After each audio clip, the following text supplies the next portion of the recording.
अंधकार का कस्बा सीजन 1 एपिसोड 11।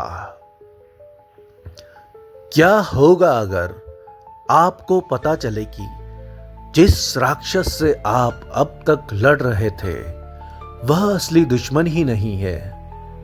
क्या होगा अगर पूरी लड़ाई के पीछे छिपा हो एक ऐसा अंधकार जिसने हजारों नहीं लाखों दुनियाओं को निगल लिया हो?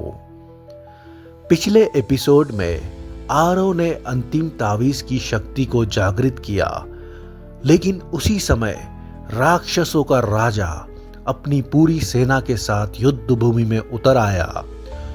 दो दुनियाओं के बीच खुला हुआ पोर्टल अब हर सेकेंड और बड़ा होता जा रहा था, और अगर यह पूरी तरह खुल गया तो पृथ्वी का अंत तय है। लेकिन आज जो होने वाला है उसकी किसी ने कल्पना भी नहीं की थी, क्योंकि आज आरव की मुलाकात होगी अपने ही भविष्य से, एक ऐसा आरव जिसने अपनी दुनिया को अपनी आंखों के सामने बर्बाद होते देखा है, और वह सिर्फ एक चेतावनी देने आया है, इस बार वही गलती मत दोहराना। लेकिन सबसे बड़ा झटका तब लगेगा जब राक्षसों के राजा का असली चेहरा सबके सामने आएगा। क्या वह सचमुच राक्षस है या कभी वह भी एक इंसान था? और जब सबको लगेगा अब जीत उनकी है, उसी पल अंधकार से जन्म लेगी एक ऐसी शक्ति जिसके सामने राक्षसों का राजा भी सिर झुका देगा। उसका नाम है शून्य। क्या आरव इस नई शक्ति का सामना कर पाएगा? क्या अंतिम तावीज पूरी मानवता को बचा पाएगा, या आज की रात दोनों दुनियाओं का आखिरी सूर्योदय साबित होगी? दोस्तों, इस एपिसोड का क्लाइमैक्स पूरी सीरीज का सबसे बड़ा रहस्य खोल देगा, इसलिए वीडियो को आखिर तक जरूर देखिए, क्योंकि आखिरी 60 सेकंड आपकी सोच को पूरी तरह बदल देंगे। तो बिना एक पल गवाए शुरू करते हैं अंधकार का कस्बा सीजन 1 एपिसोड 11 अंतिम युद्ध भाग 2। काले बादलों में घिरा आसमान, धरती पर टूटती बिजली और दो दुनियाओं के बीच खुला हुआ विशाल पोर्टल, सब कुछ इस बात का संकेत दे रहा था कि अब लौटने का कोई रास्ता नहीं बचा। आरव ने अपने हाथ में चमकते अंतिम तावीज को कसकर पकड़ लिया। उसके सामने खड़ा था राक्षसों का राजा। उसकी आंखों से निकलती सफेद रोशनी पूरे युद्ध क्षेत्र को कपा रही थी। वह हंसते हुए बोला, तुम जीत नहीं सकते आरव, क्योंकि तुम्हारा सबसे बड़ा दुश्मन मैं नहीं, तुम्हारा डर है। अचानक राक्षसों की लाखों की सेना एक साथ हमला कर देती है। पूरा युद्ध क्षेत्र चीखों, विस्फोटों और नीली काली ऊर्जाओं से भर जाता है। तावीज की पहली शक्ति। आरव अपनी आंखें बंद करता है, तभी अंतिम तावीज तेजी से चमकने लगता है। नीली ऊर्जा उसके पूरे शरीर में फैल जाती है। उसके चारों ओर एक दिव्य ऊर्जा कवच बन जाता है। अब हर राक्षस का हमला उस कवच से टकराकर वापस लौटने लगता है। नायरा हैरानी से कहती है, तावीज ने तुम्हें अपना असली रक्षक स्वीकार कर लिया है। राघव और मीरा खतरे में युद्ध के बीच अचानक राघव और मीरा सैकड़ों राक्षसों से घिर जाते हैं। आरव उनकी ओर दौड़ता है, लेकिन तभी राक्षसों का राजा उसकी राह रोक देता है।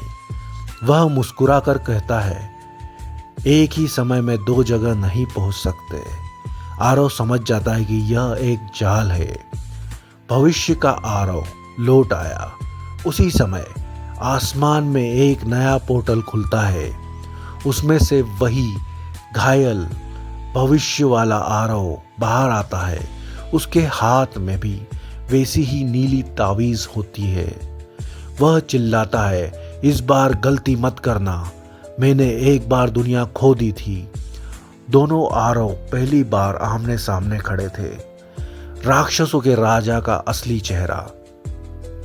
भविष्य का आरव अपनी ऊर्जा तलवार से राक्षसों के राजा का मुखौटा तोड़ देता है। मुखौटा गिरते ही सबकी सांसें थम जाती है। उसके अंदर कोई राक्षस नहीं था, बल्कि एक इंसान का चेहरा था। कैदी नंबर 13 की आवाज गूंजती है। यही पहला राक्षस था जिसने अमर होने की चाह में अंधकार को अपना लिया। राक्षसों का राजा कभी इंसान था, उसकी लालच ने उसे अंधकार का स्वामी बना दिया। अंतिम निर्णय। दोनों आरव एक साथ अंतिम तावीज की शक्ति जगाते हैं। दोनों तावीज मिलकर आसमान में एक विशाल ऊर्जा चक्र बना देते हैं। पोर्टल धीरे धीरे बंद होने लगता है, लेकिन तभी भविष्य वाला आरव मुस्कुराता है। अगर यह पोर्टल बंद हुआ तो मेरी दुनिया हमेशा के लिए मिट जाएगी। आरव की आंखें भर आती है। सबसे बड़ी कुर्बानी। भविष्य वाला आरव अपने तावीज को ऊर्जा चक्र में समर्पित कर देता है। धीरे धीरे उसका शरीर रोशनी में बदलने लगता है। वह आखिरी बार कहता है, मेरी दुनिया नहीं बच सकी, लेकिन तुम्हारी दुनिया जरूर बचनी चाहिए। अगले ही पल वह पूरी तरह प्रकाश में विलीन हो जाता है। पोर्टल आधा बंद हो जाता है। राक्षसों की सेना कमजोर पड़ने लगती है, लेकिन राक्षसों का राजा अब भी जीवित था। वह जोर से गरजता है, युद्ध अभी खत्म नहीं हुआ। उसके पीछे अंधकार से एक और विशाल छाया उभरती है, जिसकी आंखें पूरे ब्रह्मांड जितनी बड़ी थी। एक गहरी आवाज गूंजी, मैं हूं शून्य। राक्षसों का राजा उसके सामने झुक गया। आरव समझ गया, राक्षसों का राजा भी सिर्फ एक मोहरा था। असली दुश्मन अब सामने आ चुका था। एपिसोड 11 समाप्त। अगले एपिसोड में शून्य का उदय। आरव का सामना पहली बार उस आदिम शक्ति शून्य से होगा, जिसने राक्षसों को जन्म दिया और अनगिनत दुनियाओं को अंधकार में डुबो दिया।